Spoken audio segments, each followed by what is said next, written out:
Dan tentunya kita masih menantikan kedatangan dari Paus Fransiskus di Bandara Internasional Soekarno-Hatta. Namun bagaimana situasi terkini di Gereja Katedral dan Masjid Istiqlal Jakarta? Kita akan bergabung dengan Esra Ambarita di Gereja Katedral Jakarta dan juga Galuh Pandu di Masjid Istiqlal dan LSK Casey di Bandara Soekarno-Hatta, Tangerang, Banten. Terlebih dahulu kita akan ke Galuh Pandu. Rekan Galuh, bagaimana situasi terkini di sana menjelang kehadiran dari Paus Fransiskus siang hari ini? Ya, pemirsa di Masjid Istiqlal meskipun masih akan terjadi atau masih berkunjung ke sini sekitar lusa pada tanggal 5 September 2024, namun Masjid Istiqlal sudah menyiapkan sejumlah persiapan, salah satunya adalah mendirikan tenda untuk menyambut kehadiran Paus Fransiskus yang nantinya akan melibatkan sekitar 500 orang dalam pertemuan atau dialog lintas agama di tenda yang sudah disiapkan di depan Masjid Istiqlal dari seluruh tokoh lintas agama di Indonesia. Ada 150 rombongan dari Paus dan 350 orang lintas agama termasuk tokoh nasional yang akan hadir di sini, baik dari berbagai macam agama, mulai dari Islam, Kristen, Hindu, Buddha, Katolik, dan juga Konghucu akan hadir di sini dan melakukan pertemuan dengan Paus serta melakukan dialog lintas agama. Dan nantinya dari pertemuan tersebut Paus juga akan menandatangani deklarasi Istiqlal yang isinya adalah berisi tentang kedamaian, kemanusiaan, penghargaan terhadap tokoh lintas agama dan juga terhadap lingkungan.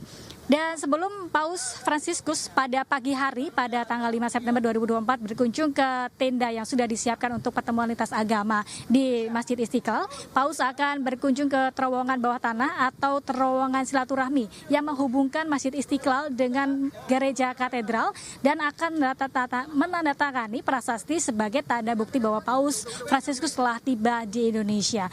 Adapun selain berkunjung ke sini dan persiapan juga sudah sekitar 80% selesai dan Masjid Istiqlal juga siap sebagai kedatangan Paus adalah sebagai bentuk penghormatan kepada pemimpin tinggi umat Katolik dunia yang akan tiba di Indonesia. Sementara itu dapat kami informasikan kembali ke Anda, Prisa.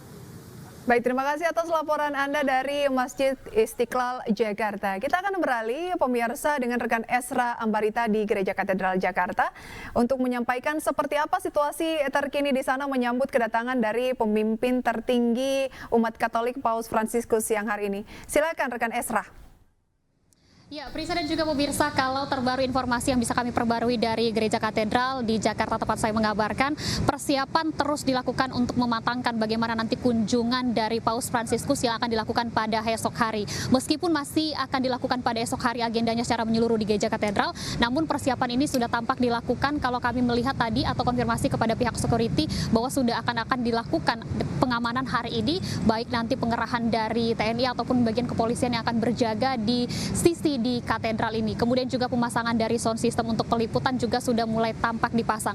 Namun kami masih menunggu konfirmasi lebih lanjut ini untuk dari pihak lalu lintas seperti apa nanti rekayasa lalu lintas yang dilakukan, kemudian juga bagaimana pengaturan rekayasa lalu lintas mengingat nanti akan juga dilakukan ibadah di tempat saya mengabarkan ini ataupun di Gereja Katedral ini. Dan kalau untuk melihat rentetan bagaimana nanti agenda Paus Fransiskus, kita ketahui bahwa hari ini akan tiba langsung di Bandara Soekarno-Hatta yakni kurang lebih pukul 10 lewat waktu Indonesia Barat. Kemudian nanti barulah pada esok hari di Gereja Katedral untuk agendanya. Nah, konfirmasi yang kami dapatkan dari pihak Humas bahwa agendanya ini dilakukan nanti usai bertemu dengan Presiden Joko Widodo pada esok hari. Nah, ini nanti diawali dengan pertemuan di Istana Merdeka pada pukul 10 pagi, kemudian juga melakukan pertemuan di Aula Istana Merdeka maksud kami di Jakarta dengan para diplomat, perwakilan, kemudian juga perwakilan dari kalangan masyarakat dan sejumlah petinggi lainnya. Barulah setelah itu baru bertolak atau mengarah ke Gereja Katedral, di mana untuk agendanya tentunya nanti akan bertemu dengan uskup, kemudian juga bertemu dengan imam besar, dengan biarawan, kemudian bertemu dengan animator, kemudian juga nanti dalam agenda ini tentunya akan ibadah dengan umat Katolik juga. Meski demikian ini terbatas juga, atau kalau kami tadi mencari informasinya, menukil informasinya dari situs resmi dari pihak katedral, ini ada sekitar 1.000 umat Katolik yang nantinya atau rencananya hadir untuk beribadah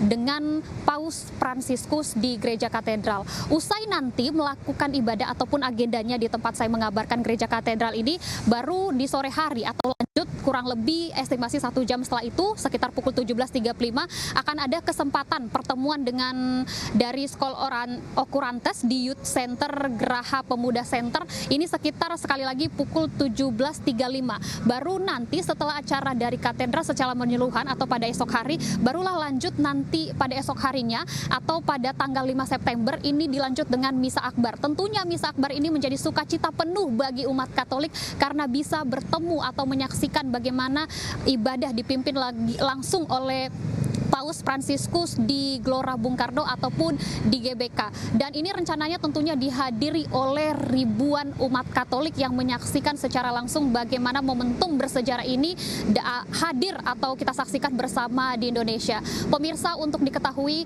selain ini momen bersejarah atau momentum penting, kita ketahui juga bahwa kedatangan Paus ini kedatangan Paus ketiga sebelumnya sudah pernah datang, yakni Paus Paulus, kemudian juga Paus Yohanes sudah sempat menyambangi Indonesia, yang mana kala itu disambut oleh Presiden Soeharto. Dan kali ini menjadi histori kembali karena Paus datang dalam kunjungan apostoliknya ke Indonesia, dan dalam kunjungannya ini secara gamblang disampaikan bahwa salah satu dasarnya adalah karena hubungan bilateral antara Indonesia dengan Vatikan yang cukup kuat, dan juga untuk menyampaikan pesan-pesan perdamaian, adanya intoleransi yang tinggi khususnya antar umat beragama, yang tentunya mengapa menjadi alasan Indonesia dipilih menjadi tempat kunjungannya di tahun kali ini. Prisa. Terima kasih rekan Esra atas laporan Anda dari Gereja Katedral Jakarta. Dan pemirsa, kita akan kembali bergabung dengan rekan Elsye Casey di Bandara Soekarno-Hatta, Tangerang, Banten. Kira-kira seperti apa persiapan di menit-menit mendekati kedatangan dari Paus Fransiskus yang sudah dinantikan. Silakan rekan Elsye.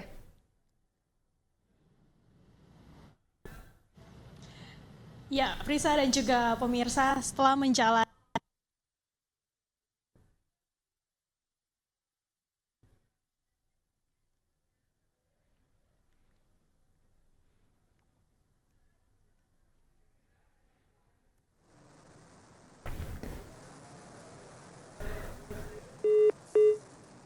rombongan yang dimatikan, dan memang cukup negara lainnya beliau tidak memilih untuk tinggal di hotel, melainkan beliau memilih untuk tinggal atau menetap selama beberapa hari di Kedutaan Besar Vatikan. Dan menurut informasi yang kami dapatkan, beliau juga tidak memilih untuk mengendarai atau naik mobil-mobil mewah, tetapi beliau memilih untuk menaiki mobil-mobil yang sering kita gunakan sehari-hari tanpa membeda-bedakan diri. Hal ini memang sesuai dengan